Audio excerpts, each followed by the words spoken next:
നമ്മുടെ അച്ഛൻ ദേവൻ അങ്കിളുടെ അടുത്ത് നിന്ന് സത്യം പറഞ്ഞാല് ഐ വോണ്ട് സേ മത്സരം കുടുംബത്തിന്റെ ഉള്ളിലൊന്നും ഞാൻ ജയോ വിജയോ ഒന്നും ഞാൻ അങ്ങനെ ഒന്നും പ്രതീക്ഷിക്കുന്നില്ല. But I just want to say one thing that I am very happy. Devan uncle എന്നെ ഫുൾ അൾട്ടിമേറ്റ് സപ്പോർട്ട് തരാന്നാണ് പറഞ്ഞത്. സോ ദാറ്റ്സ് വാട്ട് ഈസ് അമ്മ അല്ലേ? കാരണം ഇത് ഈ ശ്വേതാ മേനോന്റെ വിജയം 100% അർഹതയുണ്ട്. കാരണം she fought and won. No, I didn't fight. I kept quiet and I won. No, it's a fight. You have to accept it. It's a fight. It's a fight. You have won the game with fight. അതായത് ഒരു seat ഒരു പുരുഷൻ മാറി തന്നിട്ട് അവിടെ ഇരിക്കുന്നതിനേക്കാൾ നല്ലതല്ലേ അതാണ് പറഞ്ഞത്. എന്തായാലും ഞാൻ വളരെ സന്തോഷം. ഞാൻ എന്നും എല്ലാവരുടെയും ലക്ഷ്യം എന്ന് പറഞ്ഞ അമ്മയാണ്. ഇപ്പൊ എന്റെ പ്രോഗ്രാംസ് കൂടെ ഉണ്ട്. ആ പ്രോഗ്രാംസ് മുഴുവൻ ഞാൻ ഉദ്ദേശിച്ച തരത്തിൽ തന്നെ നടപ്പിലാക്കാൻ വേണ്ടി ഞാൻ ശ്വേതയുടെയും ടീമിന്റെ ഒപ്പം ഉണ്ടാവും. മുന്നോട്ടുള്ള കാര്യങ്ങൾ വലിയ തർക്കങ്ങളായിരുന്നു ഈ തെരഞ്ഞെടുപ്പിൽ വന്നിരുന്നത്. അത് പുറത്തു വരുന്ന വാർത്തകളൊക്കെ അങ്ങനെയായിരുന്നു. മെമ്മറി കാർഡിനെ ചൊല്ലി തർക്കം, അതിനിടെ കേസ് കൊടുക്കുന്നു. ഇതൊക്കെ എങ്ങനെയായിരിക്കും ഇനി പരിഹരിക്കാൻ പോകുന്നത്? എങ്ങനെയാണ് ഇതിന്റെ സ്റ്റെപ്പ് ബൈ സ്റ്റെപ്പ് നമുക്ക് ഒബ്വിയസ്ലി നമ്മളെല്ലാം സോൾവ് ചെയ്തേ പറ്റൂല്ലോ. നമ്മളെല്ലാവരും സന്തോഷിപ്പിക്കുക, അത്രയേ ഉള്ളൂ. ആൻഡ് ചെറിയ നമ്മളെല്ലാവരും ആർട്ടിസ്റ്റാണ്. നമ്മളെല്ലാവരും ലക്ഷ്യം എന്ന് പറഞ്ഞാൽ നല്ല സിനിമകൾ ചെയ്യുക, കാശുണ്ടാക്കുക, ആൻഡ് സന്തോഷമായിട്ടിരിക്കുക. പിന്നെ നമ്മൾ എന്താ പറയുക, ഇപ്പോൾ നമ്മൾ ഷോസ് ചെയ്യാനുള്ള ഇപ്പോൾ ഒരുപാട് ദൗത്യങ്ങളുണ്ട്, ഒരുപാട് പരിസരണികളുണ്ട്. അപ്പോൾ അതെല്ലാം ഓരോരോ സ്റ്റെപ്പ് ബൈ സ്റ്റെപ്പ് നമ്മൾ സോൾവ് ചെയ്ത് മുന്നോട്ട് പോകും എന്ന് കരുതുന്നു. ആൻഡ് എല്ലാ മെമ്പേഴ്സും നമ്മുടെ കൂടെ ഉണ്ട്. And I just want to say that's all. ശ്വേതക്കെതിരെ വന്നിരുന്ന കേസുകൾ ഇതുമായി ബന്ധപ്പെട്ടാണെന്ന് ഇപ്പോഴെങ്കിലും തോന്നുന്നുണ്ടോ? അല്ലെങ്കിൽ അങ്ങനെയല്ലേ? എന്തായിരുന്നു അന്ന് വന്ന കേസുമായി ബന്ധപ്പെട്ട്? അതിപ്പോൾ കോടതിയിലാണ്. അപ്പോൾ അതിനെ പറ്റി ഞാനൊന്നും പറയാൻ പോകില്ല. അത് അതിൻ്റെതായ രീതിയിൽ അത് മുന്നോട്ട് പോകും. അത് ഈ തെരഞ്ഞെടുപ്പുമായി എന്തെങ്കിലും ബന്ധമുണ്ടായിരുന്നു? എനിക്കത് തോന്നി. എന്താണ് തോന്നിയത്?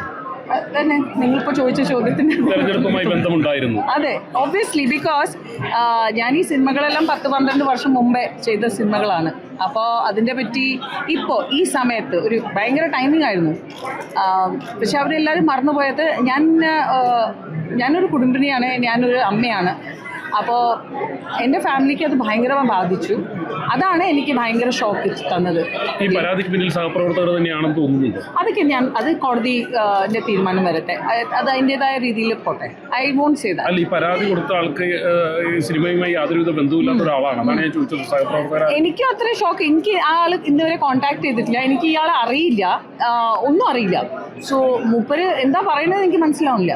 ഏത് രീതിയിൽ എന്ത് അടിസ്ഥാനത്തിലാണ് മൂപ്പര് കേസ് കൊടുത്തത്, ഏത് രീതിയിലാണ് ഇത് മജിസ്ട്രേറ്റ് FIR ഇടാൻ പറഞ്ഞത്, അതൊന്നും എനിക്കറിയില്ല. ഇതിൽ മാത്രമല്ല, സേത അഭിനയിച്ച ചിത്രങ്ങളായിരുന്നു ഇതിൽ കൂടുതലായിട്ട് കാണിച്ചത്. അതായത് സേതയെ സൂക്ഷ്മമായി നിരീക്ഷിക്കുന്ന സഹപ്രവർത്തകർക്ക് മാത്രം പറ്റുന്ന ഒരു കാര്യമാണ്. പുറത്തുനിന്ന് ഒരാൾക്ക് പെട്ടെന്ന് സാധ്യമാണെന്ന് തോന്നുന്നില്ല. അങ്ങനെ എപ്പോഴെങ്കിലും തോന്നിയിരുന്നു? അതിനെപ്പറ്റി ഇപ്പോൾ ഒന്നും പറയാനില്ല. പറയാഞ്ഞിട്ടാണോ അല്ലെങ്കിൽ തോന്നിയില്ല എന്നാണോ? നിങ്ങൾ എന്നെ വിളിക്കൂ, ഞാൻ നിങ്ങൾ പേഴ്സണലായിട്ട് പറയാം. അപ്പൊ തോന്നിയില്ല? ഒന്നും തോന്നിയില്ല. നിങ്ങൾ വെറുതെ എന്റെ വായന്റെ ഉള്ളിൽ വാക്കുകൾ ഇടല്ലേ. പറയല്ലേ? പറയാം, പിന്നെ പറയാം. അതിൻ്റെതായ സമയം വരും, പറയാം. തീർച്ചയായിട്ടും ഉറപ്പായിട്ടും. മുന്നോട്ടുള്ള കാര്യങ്ങൾ ആദ്യത്തെ അജണ്ട എന്താണ് ഈ ഒരു സ്ഥാനത്ത്? ജസ്റ്റ് ഇപ്പോൾ 5-7 മിനിറ്റ് ആയിട്ടേ ഉള്ളൂ. എങ്ങനെ എജൻഡ? നമ്മൾ അങ്ങനെ യുദ്ധത്തിലൊന്നും പോകാൻ പോകുന്നില്ലല്ലോ. എജൻഡ എന്ന് പറഞ്ഞാൽ നമുക്ക് എങ്ങനെ എല്ലാ കാര്യങ്ങളും സോൾവ് ആയിട്ട് മുന്നോട്ട് പോവുക, അത്രയേ ഉള്ളൂ. ആര് വന്നാലും ഇതിലിപ്പോൾ ദേവൻ അങ്കിൾ വന്നിട്ടുണ്ടെങ്കിൽ ദേവൻ അങ്കിൾ തന്നെയാണ് പറയാ. ഞാൻ വന്ന ആരാണെങ്കിലും നമ്മളെല്ലാവരും എങ്ങനെ അമ്മേൻ്റെ മെമ്പേഴ്സിനെ എങ്ങനെ അവരെ സന്തോഷിപ്പിക്കുക, അവരെ മാസാമാസം അവരെ കൈനീട്ടം, എല്ലാം നമ്മുടെ ഹെൽത്ത് ഇൻഷുറൻസ്, എത്രയോ കാര്യങ്ങളുണ്ട്. സത്യം പറഞ്ഞാൽ it's a kind of a big charity. അപ്പോൾ ഒരു ചാരിറ്റി ചെയ്യാന്ന് പറഞ്ഞാൽ അതിന് വലിയ ഡ്യൂട്ടിയാണ്. യെസ്, അത് അറിഞ്ഞിട്ട് തന്നെയാണ് ഞാൻ ഈ ഡ്യൂട്ടിയിൽ ഇറങ്ങിയത്. Thank you so much. Thank you so much, guys. Thank you. God bless you.